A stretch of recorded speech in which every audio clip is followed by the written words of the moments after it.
Testosterone can improve your health, help you to put on more muscle mass, help you to lose body fat, but somehow it's a controlled substance. Why is that?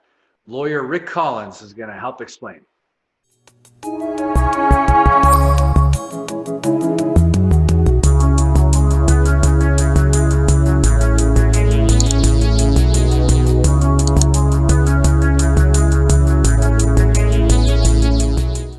Hello everyone, welcome to the TRT and Hormone Optimization YouTube channel. I'm Danny Bossa, joined today with my special guest, a lawyer to the health and fitness community. Let's welcome Rick Collins. How are you, Hey, Rick? Danny. How are you? Great. So Rick has been pretty much everywhere encompassing athletes, bodybuilders, people in the health and fitness industry, anything regarding the legalities of testosterone, steroids, SARMs, peptides, nutritional substance. He's pretty much covered everything. And I had a little chat with him offline a while back, and it was quite interesting. Thought I had him on the channel. So we're going to delve into quite a few little subjects, do a little overview of everything. So Rick, you want to just fill people in?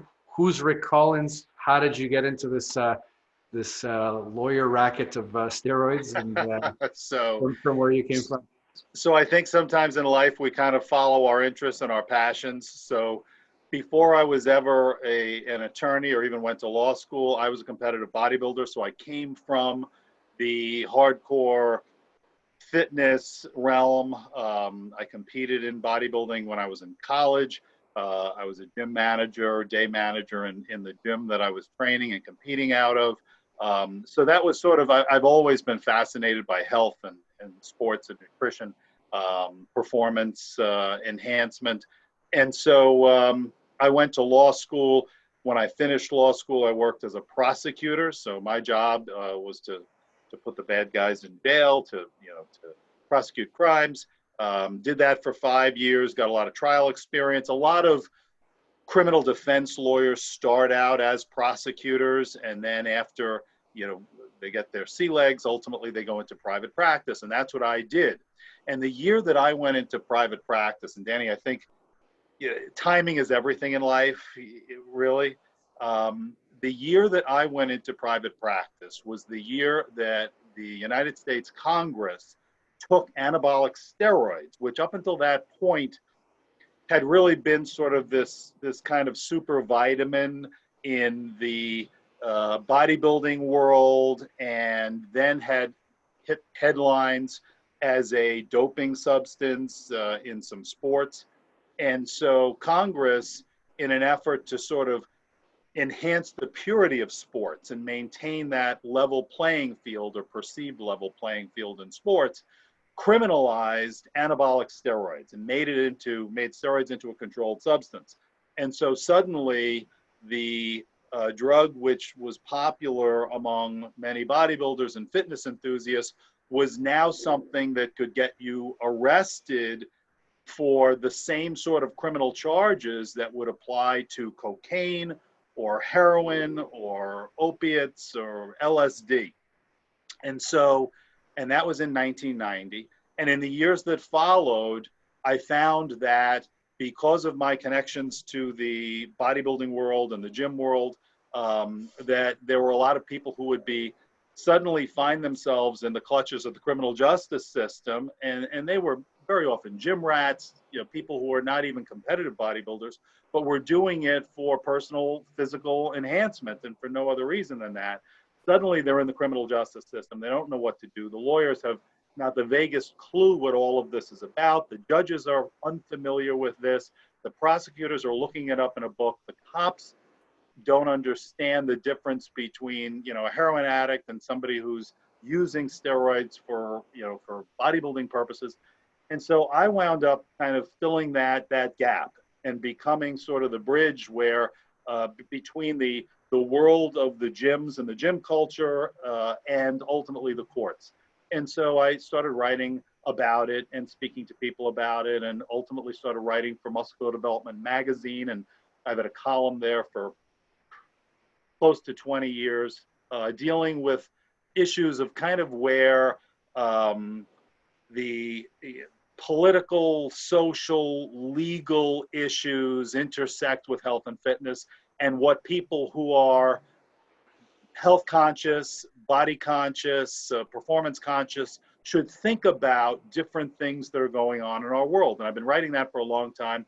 Ultimately, I wrote a book about anabolic steroids and the law called Legal Muscle, which has been out of print for a long time. I'd have to constantly update it because the laws have changed dramatically through the years. But my practice expanded. Basically, all I do is in the area of where hardcore fitness, health, and nutrition intersect with criminal or regulatory law. I represent a lot of companies in the sports nutrition field on all sorts of regulatory issues. We do trademarks for them and basically meet whatever needs they have in the business of, in the industry of sports nutrition. I've represented a lot of athletes on doping cases who were accused of using banned substances. Some of them did use banned substances purposely, obviously. Some of them did not. And I've had clients who inadvertently tested positive because of a contaminated dietary supplement. Yes, that happens. It's real. And so that's another area. I've represented cops and firefighters who were tested, drug tested, and failed a steroid test, and then were faced with the potential of losing their job for a positive in a steroid case, because some police departments and other municipal departments test for anabolic steroids. And then, of course, I represent a lot of people who are involved in the steroid trade, whether it is selling steroids, importing steroids, making steroids, using steroids, possessing them. I've represented doctors who were accused of either improperly or illegally prescribing steroids for a non-medical reason, namely to put muscle on people or lose fat, and not for some disease-based medical issue. So I love what I do. It's essentially all I do. I'm in a firm that does a much broader area of practice areas, personal injury and criminal defense and all of those things locally and elsewhere. But my practice is a national practice. I travel all over the country on these types of cases. And my kind of dual perspective and unique experience in this, I think has helped a lot of people. I love what I do, and I'm going to keep doing it. Awesome. So I'd like to hear the story of how it is that, you're saying that it wasn't a controlled substance. People could just kind of get it whenever and it was no big deal. What was the event that occurred that changed everything? Yeah. I think that moment occurred in 1988 when a Canadian, and as a Canadian, you're, I'm sure, familiar with a fellow by the name of Ben Johnson. Yeah. Ben Johnson was a sprinter who in the 1988 Seoul Olympics ran really, really fast. He got a world record sprint and beat the American, whose name was Carl Lewis, and then tested positive for Winstrol. And so you had suddenly this massive scandal in the sports world and the Olympic world where, an American got beat out by a cheating Canadian, and Congress was up in arms about it. And so a lot of hearings were held in Washington, and ultimately out of those hearings, it was determined that the way to get steroids out of sports would be to make anabolic steroids a controlled substance by putting it into the same act that has heroin and cocaine, making it a Schedule III drug, and that would then solve the problem. And I think there were advocates for this in the sort of sports purity anti-doping field. And so that's what happened. The law went into effect in February of 1991. And it was, I like to say that steroids were probably the only drug that were made into a controlled substance in the United States, not based primarily on what they do to hurt people, but the opposite, based on what they do to enhance people, because it was really the focus on cheating in sports and the advantage that steroids would give in some sports that required power or strength or muscle, that was deemed to be the main problem, was this wrecking of this perceived, and we could debate whether there really is a level playing field in sports or not, but certainly the perception was that there was, and so this was the way to deal with it. And of course, the irony of all of this, Danny, is that ultimately, I don't think that the law kept steroids out of sports. I mean, look at all the doping scandals that have come since then, you know, right up through Lance Armstrong and Balco. And I was involved, I represented the chemist in the Balco case. So all of those scandals, I don't think any rational person would say that steroids are no longer in sports. But when we look at how the law has been applied, the vast majority of people who've been arrested pursuant to this law were not big name athletes. You know, almost no big name athletes were ever arrested in all these years from having anything to do with a possession or a sale of steroids as a controlled substance. It's mostly gym rats who've been arrested. It's mostly people who were involved in either using steroids because they wanted to look better, or people who were selling steroids to people who just wanted to look better. That's most of it. Years ago, I was involved in a research project where we actually looked at who's using steroids and why. And we were able to get, I think, close to 2,000 survey respondents who were mostly adult male steroid users in the United States. And 80% of them had never competed in sports after they began their steroid use. Most of them never since they were in high school. The reality is the vast, vast majority of the people using steroids are the guy working in the Stop and Shop, the guy working for, on the roads who wants to look better. Almost all of them are mature adults.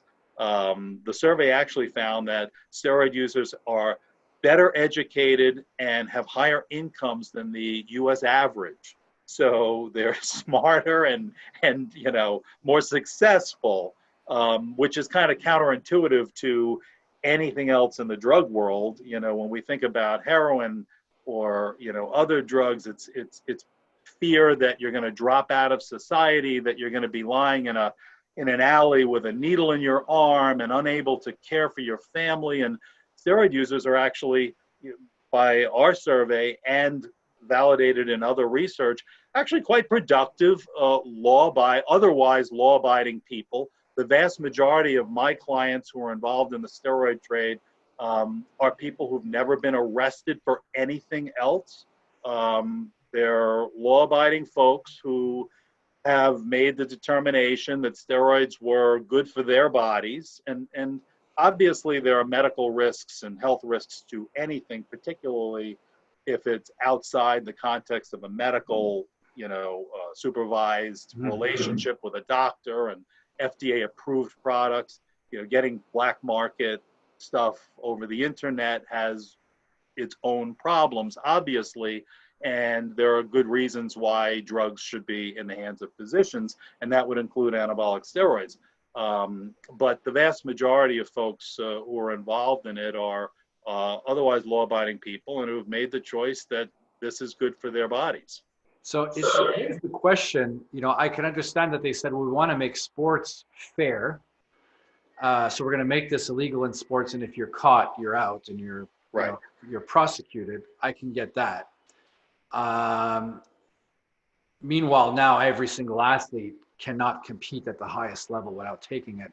We also know that. So now you're putting athletes in a position now where it's okay, well, if you want to compete at the highest level, you're going to have to take these substances that you're not allowed to take, because if you do, you're going to get in trouble, but you have to take it because everyone else is taking it. They're just not getting caught. So that becomes a whole other thing. But for the purpose of a competition, I can understand. But for a regular Joe Bo like me to say, well, I'm not competing against anybody. I barely leave my house. I just want to take something I can feel strong and whatever. Why would that be deemed criminal? Like, how were they able to justify that? Good question.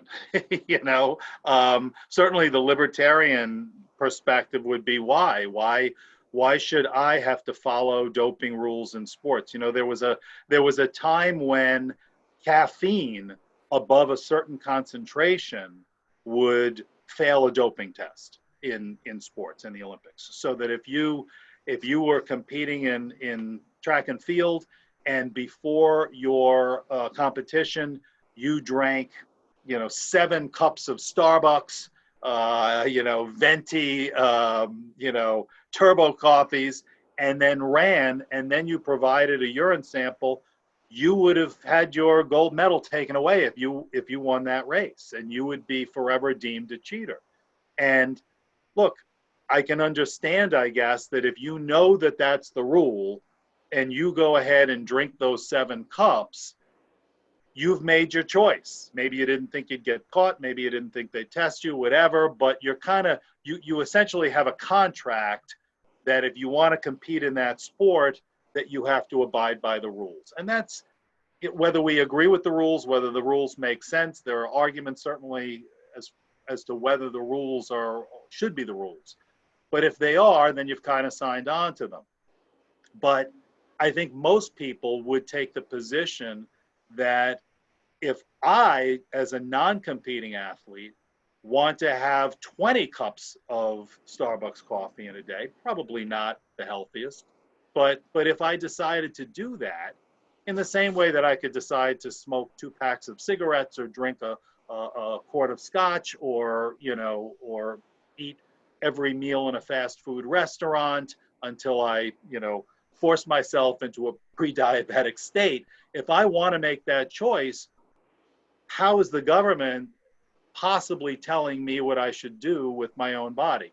And that's your argument. That's the libertarian argument. And there's always, I guess, that balance in government policy between whether people should have the right to make their own decisions, or whether the government knows better for us and can tell us that what's allowed and what's not allowed. You know, that when I grew up as a kid, nobody wore a bicycle helmet. You know, you would have looked like an idiot if you had a helmet on riding a bicycle. At some point, the laws changed, and now you have to wear that helmet regardless of, you know, your own perspectives about it. So we're somewhat bound by, you know, the laws. Obviously, here in the United States, the laws are probably a little bit more draconian. You know, I think Canada may be US light in some ways on some of its drug laws, because where you are, the possession of an anabolic steroid, even outside of a medical prescription, is not a crime. The same is true in the United Kingdom. Here in the United States, the possession of any amount of an anabolic steroid, and we're talking about one tablet of Dianabol, or one, you know, 1 cc little vial of an anabolic steroid, is a crime, a federal drug crime.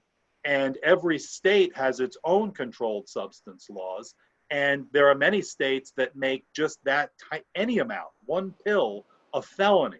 So you can be arrested and charged with a felony, which typically carries more than a year in jail, as a potential punishment for that prescription. And so, and for doctors, obviously, doctors face a felony charge, and even more serious charge, if they are distributing anabolic steroids to patients for something other than a valid medical reason.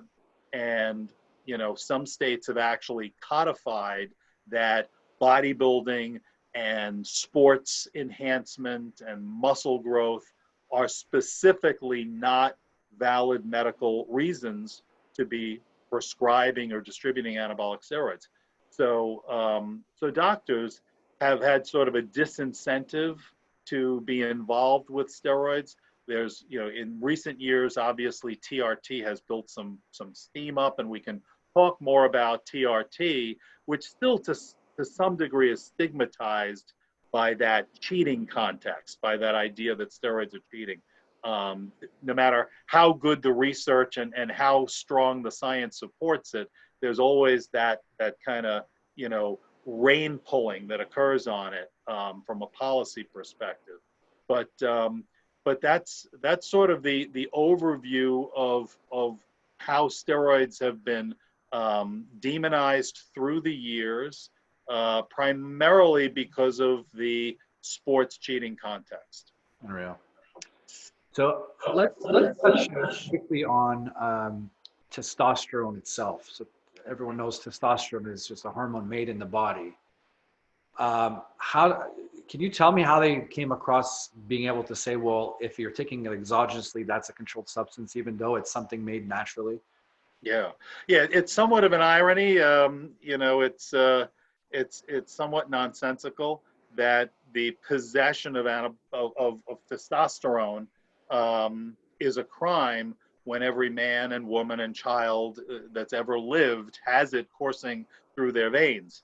But it's as sort of the main anabolic steroid, as sort of the parental compound. It is in every controlled substance law that criminalizes anabolic steroids, has the word testosterone right there. So they look at it somewhat, I guess it's somewhat of a fiction that they don't specify that it's exogenous versus endogenous, but it's somewhat of a fiction, this idea that if you're caught with it outside of your body, you are committing a crime unless it's in the context of a valid medical purpose. That's unreal. And the funny thing is that in the US, DHEA is legal, and in Canada is not. Yeah, that is. I guess, DHEA was a popular sports nutrition product, dietary supplement product back in the day. And I think that there was probably some lobbying pressure to specifically exempt DHEA from the Controlled Substances Act. And if you look at the wording of the Anabolic Steroid Control Act, which has changed, the original one from 1990 was amended in 2004, and then again in 2014 to deal with some of the pro-hormones that hit the market years later. But the exemption for DHEA was carved out right from the beginning, right in 1990, and that has always remained. So I think under the theory that older people, may like DHEA for wellness purposes or something like that, although DHEA is not allowed in many sports. So, it's sort of the flip side. So you can buy it in any health food store, but you can't use it in sports, which kind of gets back to your point before, and that is, you could simply say that you can't use anabolic steroids in sport, but let people who are not competing do what they want, just like you do with DHEA. That's not the way Congress handled it. Unbelievable. So is it safe to say that, say guys are prescribed TRT, they're prescribed nandrolone in some cases, if they have it in their vehicles and they're caught, if they have a prescription, they can demonstrate it's prescribed, it's immediately just dropped or whatever? Or do you still have people that are getting grilled by the cops to find out, is the prescription valid? Is it this? Is it that? No, I don't really see that. I would say that, don't drive around, with a bottle of Deca on your front seat, if you're going to be getting in a car accident or speeding. But no, I really don't see that. And if it's prescribed, I've seen few cases where that is challenged. What I see more of are cases where somebody is importing anabolic steroids from outside the U.S. or is manufacturing, and obviously, the history. Supply and demand is a very real economic principle, right? And so if there's a demand, there's going to be a supply. And the history of anabolic steroid, availability and the market is a great example of supply and demand, because back before the Anabolic Steroid Control Act of 1990, the majority of the products, the steroid products that were available, were backdoored in one way or another, diverted from legitimate pathways into the black market. So whether it was lenient doctors or friendly pharmacists who said, come back, after hours and I'll take care of it. So it was closer to within the medical context. And the products were the FDA approved versions of the drugs, Testipionate or Nandrolone, or these were all the labeled FDA quality controlled big pharma produced products. When the Steroid Control Act of 1990 came in with the idea that these companies, big pharma was maybe producing more product than was maybe medically justified, with the idea that some of it was being diverted to the bodybuilding or fitness community. And so ultimately, when it became a controlled substance, big pharma kind of backed out of it. And so suddenly you had a huge reduction in supply.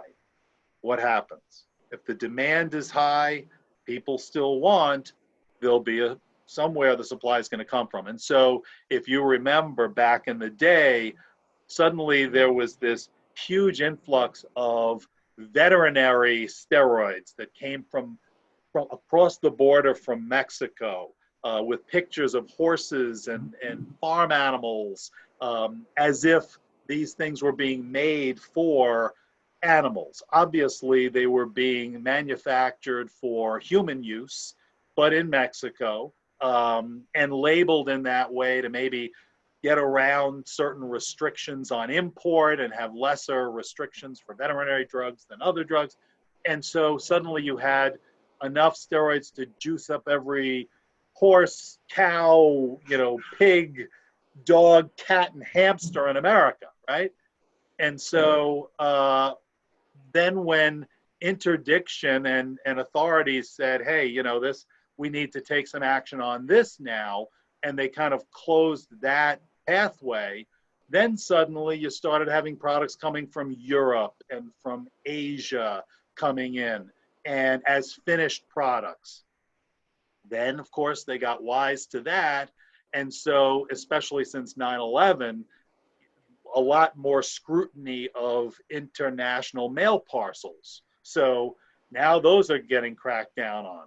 But so there's less supply, still the demand, and then we ultimately wind up where we are today, which is raw powders, which are imported from typically Asia, typically China, mislabeled maybe as creatine or some other innocuous amino acid, shipped to a remailer here in the United States, who then relabeled, repackages as a domestic mailed parcel, which in the United States requires a warrant to open, unlike an international package, which can be opened without a warrant.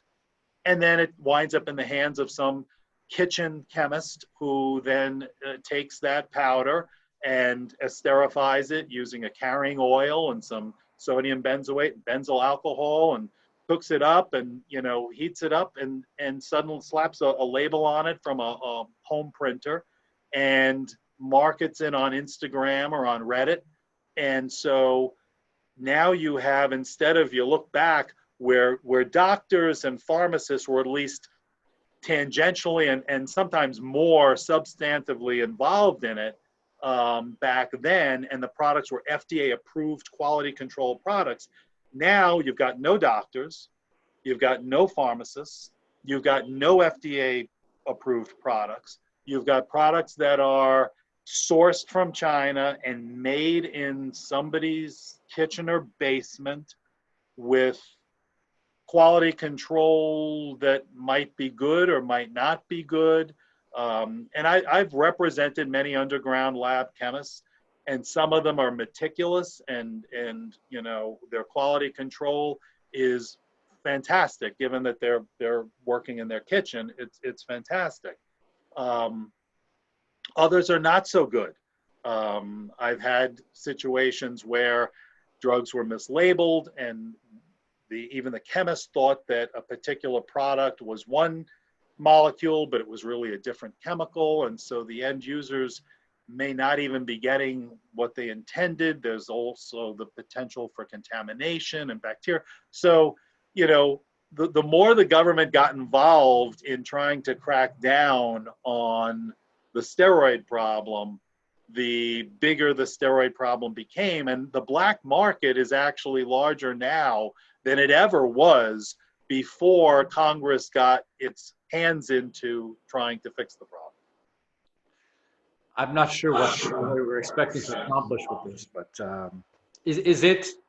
Has there been any real variance in the last few years in regards to how they're doing all this stuff? Do you see it eventually going another way, where they're getting more lenient, or is it just been a very stable? Know that it's a controlled substance and will always be. I think it's always going to be viewed that way, and I think the media is part of the problem. You know, the old saying, if it bleeds, it leads. I'm sure it's similar to in Canada to what it is here, is that negative press reports are what sells. Nobody wants to do a story that something is not killing people, that something appears to be less dangerous than we thought it was. That doesn't get eyeballs on the television screen. So the media will almost always talk about two populations of steroid users. One is cheating athletes. If there's a scandal, if somebody's tested positive in MMA or any other sport, suddenly, you know, that's big news. And the other is, and I get calls all the time from reporters asking me, Rick, we're doing a story on steroids. Do you have a teenager that would be willing to talk to us, even anonymously, about his steroid use? They want athletes and they want teenagers. And I try to explain to them that virtually none of my clients are teenagers. There are very, very few. If you look at, certainly there are teenagers who are using anabolic steroids, but the vast majority of steroid users do not start until they are at least finished with high school. It's fairly uncommon. And most of the folks that get arrested are men in their from 25 to 55 who are involved with steroids, gainfully employed, but that's not what they're interested in. So we, you know, as long as the media fuels this, and you know, once steroids became a controlled substance, that stigma, that's like a stank. You can't get rid of that. That's in the same. Now it's with heroin, it's with methamphetamine, it's with all these other drugs, and even though it's not a psychoactive drug, or it's at least not a drug that's taken for a psychoactive effect. It's taken for a physical effect. So it's really the apple and the orange crate of the Controlled Substances Act. Doesn't really even make sense that it would be there, arguably. But now that it's there, it's not going to change. What has, you know, the interesting thing is sort of the way testosterone replacement therapy has evolved. And I was there back in the beginning, at just the beginning of what was called anti-aging medicine at the time, and that kind of got a stigma to it, and now it's more age management, or you know, other more euphemistic names. But the idea that testosterone and growth hormone, which we could talk about also, might be good for people, especially men, as they age and as their own testosterone endogenous levels begin to decline at age 30, that, you know, supplementing this or ultimately replacing with exogenous testosterone would be a good thing. And so there's been a lot of research on it, although the media doesn't really focus on that, that suggests that for men of a certain age, that it can be beneficial and can actually be cardioprotective. But that's not what you're going to hear. There was recently a article written by an endocrinological group. You may have seen it. That just was a complete, you know, trashing of testosterone replacement, growth hormone replacement. It covered SARMs. It covered kind of peptides. It covered everything in a very, very negative way. And as you probably know, here in the United States, there are class actions that are pending.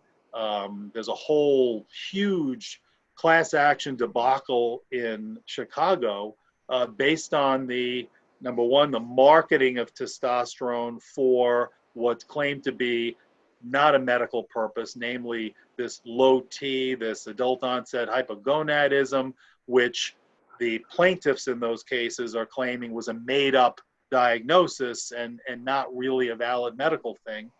And then secondarily, that people who had cardiac problems, strokes, heart attacks, while they were on TRT have sued, saying that the testosterone was what caused their heart attack. And so FDA here in the United States even jumped on the anti-TRT bandwagon and inserted a black box onto basically a black box warning on testosterone, linking it and saying that it's linked to these cardiac problems. So that's an interesting thing, because you've got, on the one hand, and I talk to a lot of doctors in this field, and I know you've had doctors on the show who are good friends of mine and who I talk to very, very often. So I'm very familiar with the science and the research, and I think what they would tell you is that the science and research for some men, including maybe even the majority of men who are candidates, so the appropriate candidates for testosterone replacement, get wonderful benefits from it, and that the benefits include cardioprotective components. But that's exactly the opposite of what my dear colleagues in the legal profession are kind of putting into the media, and what the endocrinological groups are putting out there, and even what the FDA as a governmental agency is putting out there. So you've got this sort of, nascent, growing movement for a wider acceptance of TRT in men who may benefit from it, at the same time that you've got this, pushback from all of those groups which have the ear of the media, which, push that message out to the public.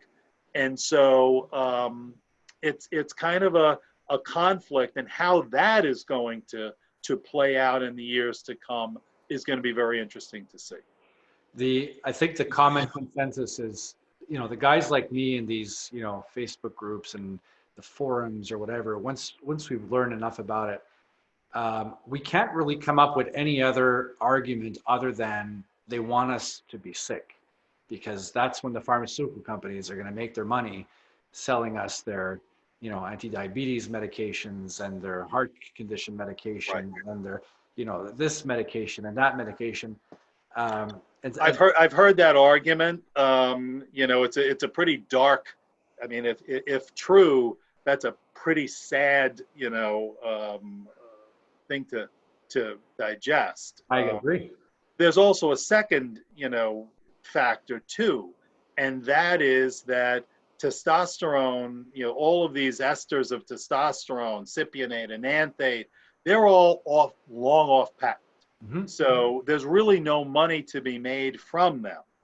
The way you make money as a drug company is to come out with a patented drug and ride that out for the period of the patent.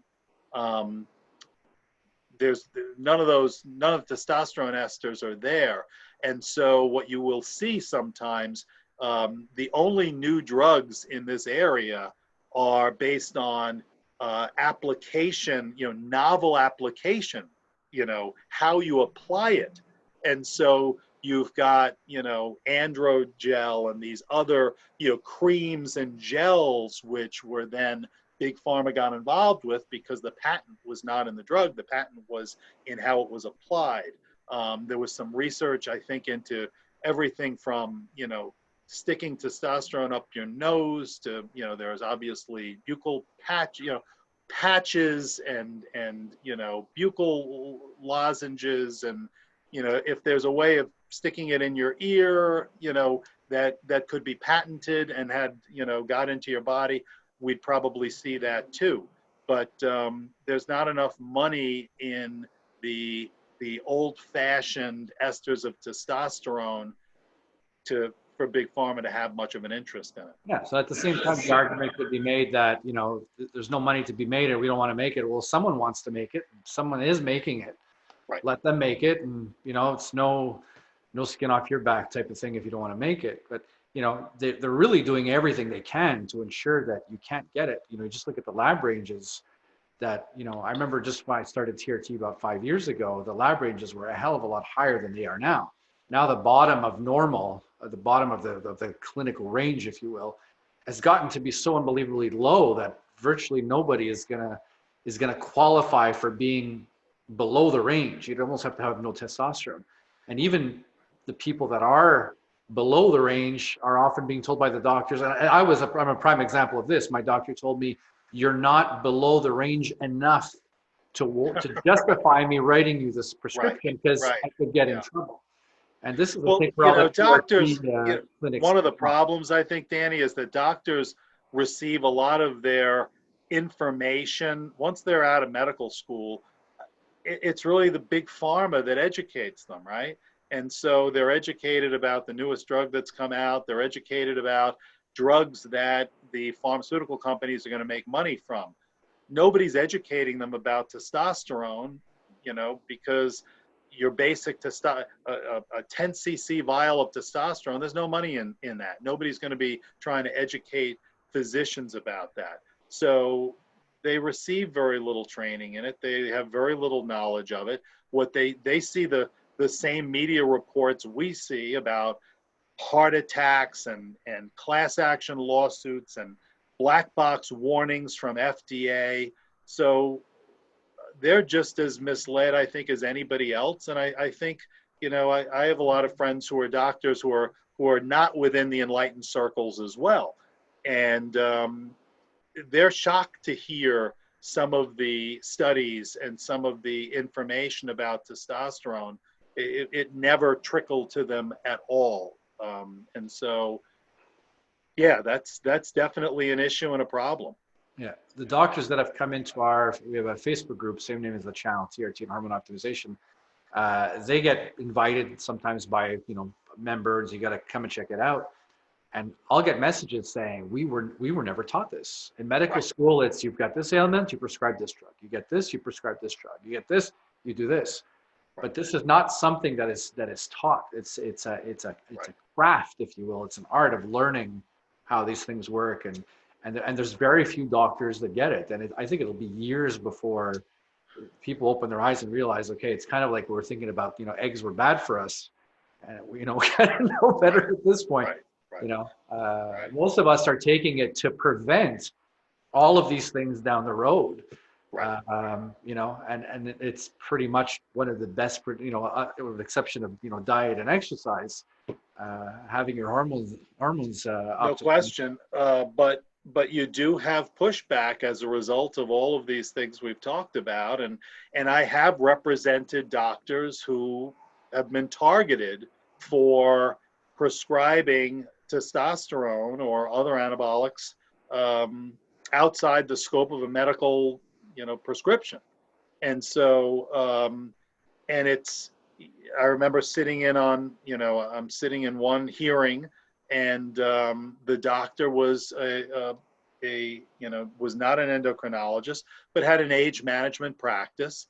And one of the board members from the medical licensing board that was, trying to take away his license was an endocrinologist. And his question was, so are you an endocrinologist? Oh, no, I'm not. Okay, well then what would possibly make you presume that you would have the knowledge base to prescribe hormones and to effectively practice endocrinology?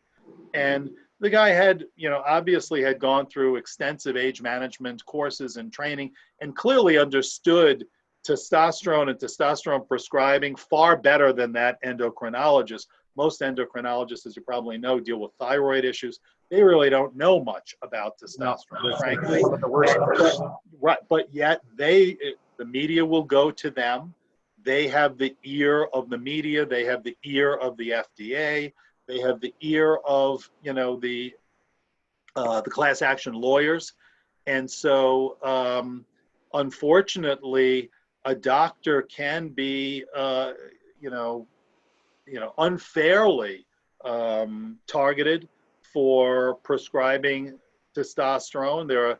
I've given a number of lectures at some of these age management courses about sort of what I've seen in my perspectives in representing doctors and what got them into trouble. What were the specific red flags that they didn't see? What were the behaviors that they engaged in that put them on the radar screen of a medical licensing board, or God forbid, a state attorney general or the DEA and a U.S. attorney's office? And I speak about those things quite often. I can never give a complete list, and I don't represent doctors for the proactive purpose of telling them what to do or how to run a business. I don't have the time or ability to do that, but I do get involved sort of. I like to say I'm the fireman. Don't call me to ask where to put the smoke detectors, but when the house is on fire, have me on speed dial, because that's when I come in. And so in that context, I have seen doctors' houses go on fire, and I have a lot of perspectives on why it happened in those cases, and how to hopefully be cognizant enough of those issues that you don't wind up in that situation. Right. And a lot of times it's these things that they just, will look at the credentials of the person. The person could have been studying it for 30 years, but didn't really get any certifications. And you got this other guy who's, got a certification out of his Cracker Jack box after a year. Because he's got the certification, he's got more rights to speak than the other guy's been studying it his entire life.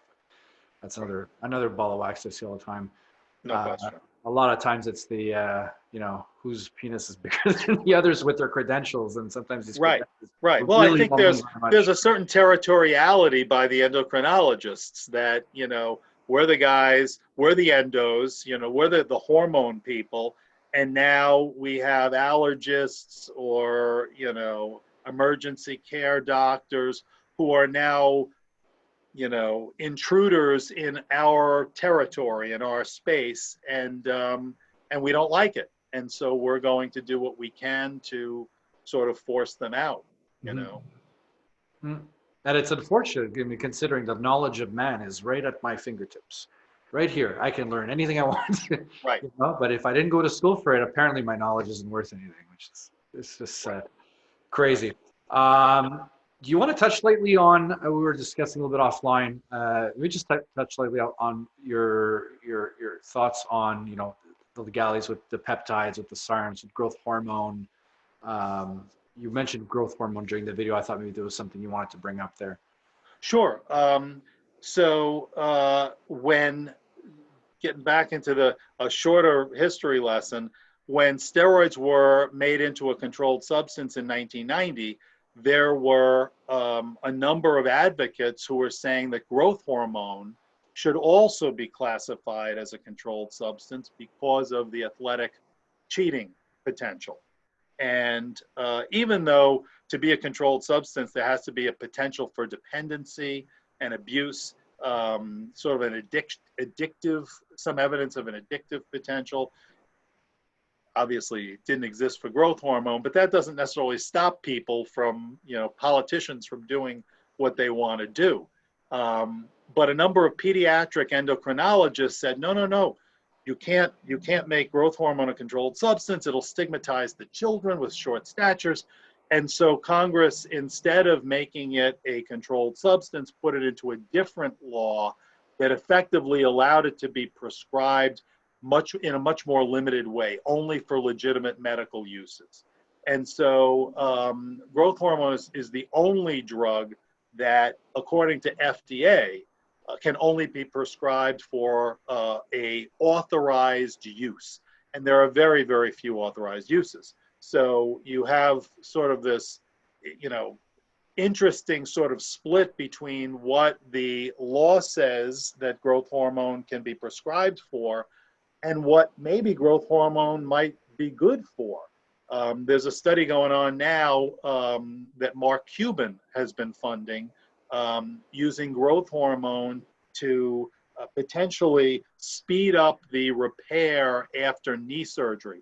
I forget whether it's meniscus tear or ACL, but for players and others who injure their knee, whether in a controlled way, a placebo-controlled study, whether giving growth hormone to patients would make them recover. And I'm sure you're aware that anecdotally anyway, there are those who believe that growth hormone speeds up recovery after an injury, whether it's surgery or a muscle tear, that you'll heal more quickly. So what Cubans trying to do is actually test that theory and see if it's true. And there certainly are some doctors who believe that growth hormone has that potential. But according to FDA, if you can only prescribe for one of the already authorized uses and post-surgical tissue repair is not one of those uses, then that would be an illegal prescription. And so you have this situation where you've essentially handcuffed doctors away from you're having a chilling effect on what could be good medicine. So if a doctor believed that a patient would be benefited by it, he can't do it here in the United States. So growth hormone is this sort of weird animal that maybe even is more limited in what can be prescribed, other than, even more so than steroids, arguably.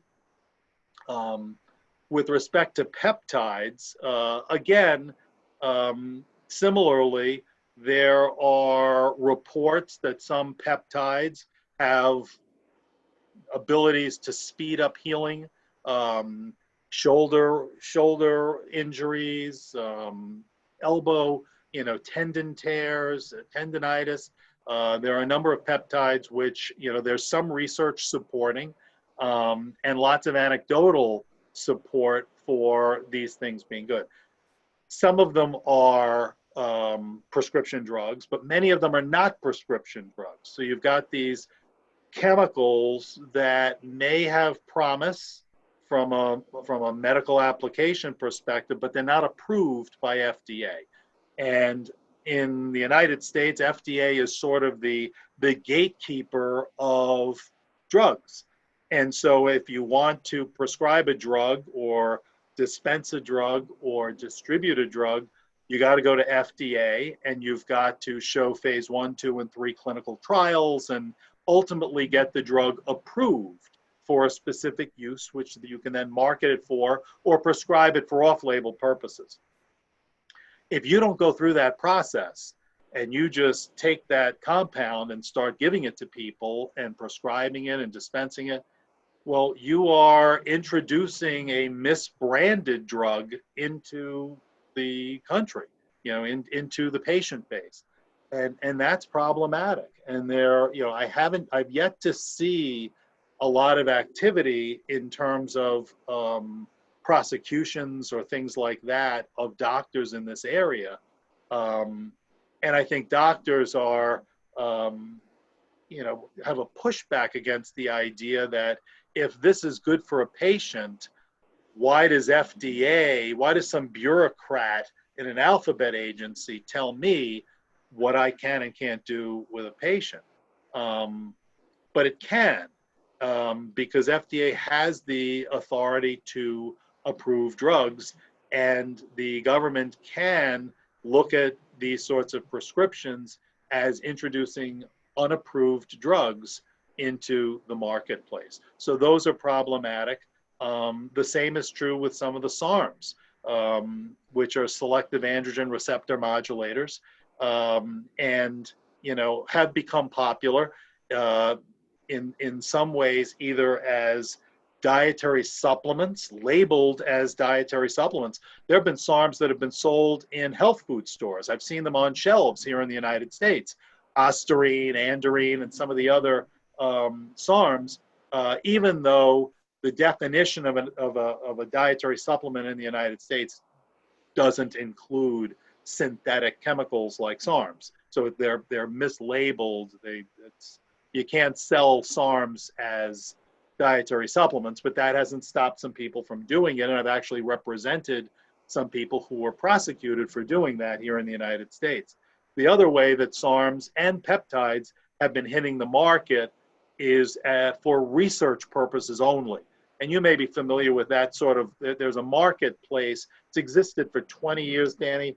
I wrote about it probably 15 years ago, maybe more. This idea that somebody came up with the great idea that in the United States, a drug is defined as something that you're giving to somebody with the intent to affect the structure or function of their body, and it's not a food. So, you know, somebody figured out that if I sell these chemicals, whether they're SARMs or they're peptides or they're ancillary drugs, let's say tamoxifen or clomiphene or an anastrozole, that if I sell them for the purposes of bodybuilders or other people taking them, then I'm selling a drug. I'm not a pharmacist. I have no authority to do that. I'm breaking the law. But what if I sell them for research purposes only? Then it's not a drug. It's just a chemical. And I'm telling people not for human use. I've now created this. I've discovered this wonderful little loophole that enables me to sell these things as chemicals and not drugs. And this went on for probably 10 years unabated. FDA and other, FDA is understaffed, under-resourced, particularly in terms of its criminal investigations. At some point, FDA got wise and said, well, you know, if the circumstances show that it is for human use, even though you had a disclaimer on the website and you mark the labels otherwise, that the labels and the disclaimer are fraud, that is the ruse, that is the fraud, and the fraud is not on the consumer, who's kind of part of the fraud. The fraud is on the regulatory agencies that would be able to regulate and have the authority over drug transactions. And so there have been a number of these research chemical companies that have been prosecuted for this sort of under a fraud theory, namely that you're saying it's for research purposes only and not for human use, but you're marketing it with pictures of bodybuilders. You're not sending it to research institutions. You're sending it to college dorms. You're having email interactions with people saying, hey, hey, this stuff is great. And so the devil becomes in the details, and a case has been made against a number of different companies that show that it really wasn't for research purposes only, and that was the lie, that was the fraud on FDA. So these are all sort of areas that in my practice I deal with all the time. I'm sure I've dealt with more of these cases than you know. I've thought about these, every little nuance and aspect of all of these sorts of theories of prosecution and defense and any kind of pushback, probably more than any lawyer ever has thought of these things. But I love I love working out. I love the physical challenge, and I love the intellectual challenge of handling these cases, because they do present unique issues that that I have come to be, to have an expertise over, that makes it a lot of fun to scrap in the courtroom. That's awesome. I do have one last question. I don't want to take up too much of your time, but this is something that I'm sure everyone's going to ask, is how is it, considering the legalities, especially in the US, with these controlled substances, how is it that there are clinics out there where you can show up either in person or even oftentimes just through telemedicine? They won't even do labs. They'll say, yeah, sure, you're 45. Yeah, you need to be on TRT. We're going to prescribe you, 300 milligrams a week of testosterone. And then you say, well, it's like my back has been, then we'll give you some DECA too. Yeah, we'll give you some DECA, prescription for nandrolone, 200 milligrams a week. That should be fine. Throw a little Anabar on top if you want it. Yeah, we'll throw some growth hormone in there too, because you're going to be deficient, and and you're going to have to control that estrogen. Not that we have any research that supports that estrogen should ever be controlled, but let's put you on some anastrozole as well, and we'll give that all up, and we'll tally it up. It'll cost you this much, and we'll send it to you. Like, how do they get away with that? Like, how, there is an extent that it's good, but some of them are just so liberal with their dosing and what you prescribe. How is it that they manage to stay? A lot of these places are nationwide. Right. Yeah. So I think it's the same answer that I would give to the question, how is it that I can walk down the, urban, city streets of almost any city in America and find somebody who's going to sell me, $10 worth of heroin or cocaine on the street? How does that happen? And I think it happens because the government can't be everywhere. The government and law enforcement authorities pick and choose what their priorities are. The agency that would typically deal with these sorts of nationwide clinics would be the Drug Enforcement Administration, the DEA, which also has within its jurisdiction methamphetamine, cocaine, heroin, marijuana, the list, LSD, the list goes on. And so testosterone certainly is in there, although many of the other things you just described, some Arimidex and Clomid, those are not even controlled substances. So I think the government focuses on its what it sees as its most important targets. And I don't think that's typically been these clinics. Doesn't mean what they're doing is legal. What you've just described makes it pretty clear that in that context, that's an absolutely illegal. And that may be somewhat of an exaggeration of what most of those clinics are doing. I think many of them try to stray a little bit closer, and there's some, it's a spectrum, right? There's the most conservative, age management doctor who's seeing every patient and appropriately prescribing to those patients and monitoring them appropriately, and that's wonderful. At the other end of the extreme is what you've described, and then there's a lot sort of in between, where there is some patient-doctor interaction, there is some testing involved, but maybe there are some corners cut here and there. I think it comes down to there are limitations to enforcement, and so you have, in the same way that I think if we went online now, we'd be able to buy some research chemicals under circumstances that make it obvious that we're not researchers, and they know that. We could probably also find some SARMs as dietary supplements, somewhere. And so I think the government prioritizes. Obviously, we had here in the United States, we had a massive opiate addiction epidemic, and the DEA really wound up, after maybe not doing enough for a long, long time about that, suddenly now it was all about that. And so I think enormous amounts of effort and energy were put into that. And when you divert to one thing, there's less agents, less personnel, less investigations opened in the other way. I have seen clinics that have been prosecuted. I've been involved in some of those defense of some of those cases, and I've seen them here in the United States. But you are right, there are still others that are potential targets and are sort of skating by for now, when the government has more time on its hands and the opiate crisis begins to kind of subside to a degree, and they can swing those resources and put them into some other areas.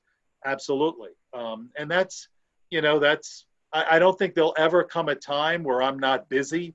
There'll never come a time where I don't have cases. It's funny, we started this conversation talking about Ben Johnson, and I'll finish it that way as well, because I do a lot of lectures and I write a lot. And if anybody wants to find me, you can certainly read a lot of my writing either in muscular development or at steroidlaw.com. I have a website at steroidlaw.com.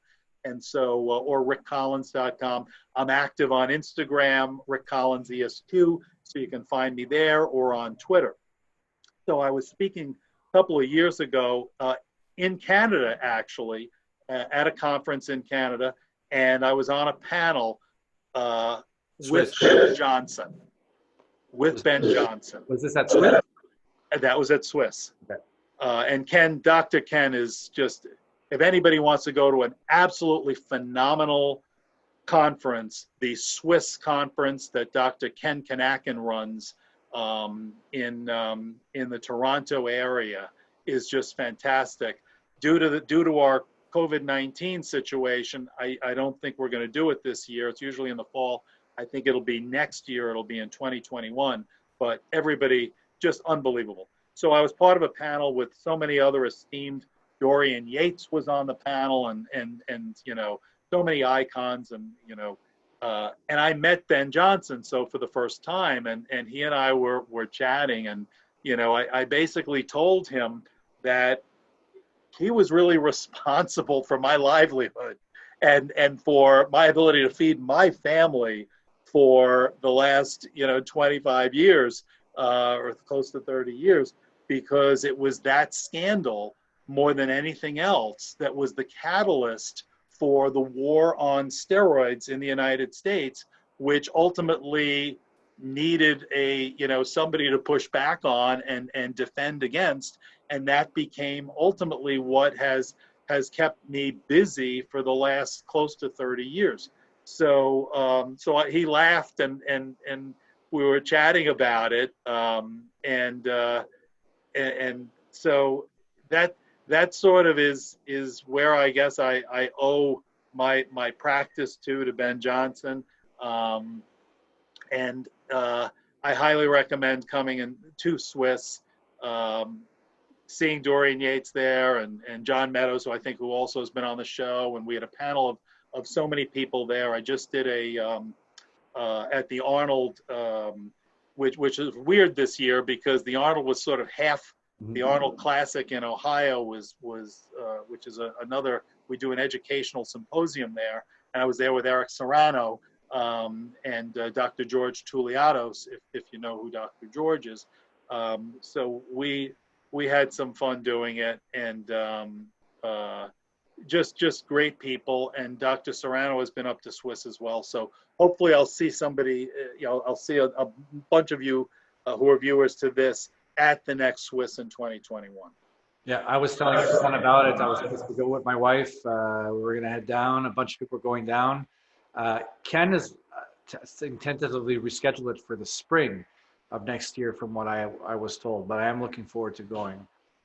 Okay, yeah. Well, whenever it is, I'm sure I'll be there. I think Bill Llewellyn and I were talking about, you know, doing some sort of co-presentation or something. We're looking at maybe a little research project or something along those lines. So that is always a very, very good time. Very good. So guys, again, Rick Collins, he's based in Nassau County, Long Island, New York, takes care of pretty much everyone in this industry nationwide.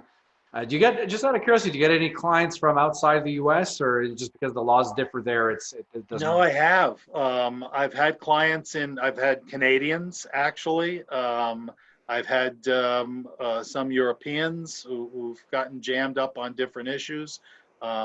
You know, because I do so much work in the dietary supplement and the sports nutrition space also, I've given some lectures. I've given lectures in, you know, some crazy places. I gave a lecture in Bangkok, Thailand a couple of years ago. I gave a lecture a year and a half ago in Guangzhou, China. Didn't go to Wuhan. It was not in Wuhan, but went to Guangzhou. So I spent some time in mainland China and got to experience the, you know, the facilities where some of our dietary supplements and many of our drugs come from. So, and got to spend a little time in Hong Kong as well. So I've gotten to travel around quite a bit. A few years ago, I represented a middleweight boxer by the name of Sam Solomon, who was the #1 ranked middleweight boxer in the world at the time, in a doping case that arose out of a fight in Dusseldorf, Germany. And Sam actually was one of the guys who I've represented who didn't intend to take any banned substance, but took a dietary supplement which was contaminated with a stimulant, which caused him to fail a post-fight drug test. And so I wound up, you know, it was almost World War III. I was fighting the Germans for Sam's career, and ultimately was able to push back enough to keep Sam's ranking. He fought the German champion Felix Sturm a second time and beat him. And then ultimately fought, his next fight was $1 million purse fight. So I was glad that I was able to get, Sam ended his career, but I was glad that I was able to kind of turn things around for Sam. And the Germans don't like to lose, let me tell you. Great story. Guys, I'm going to be leaving the links to his Twitter websites that he discussed in the video in the links under the description of the video. So you'll be able to find him. So pretty much anyone out there needing his services, by all means, he's your man. Rick, thank you for your time. It was very interesting. I really appreciate it. Great. Thanks for having me, Danny. Great time. All right.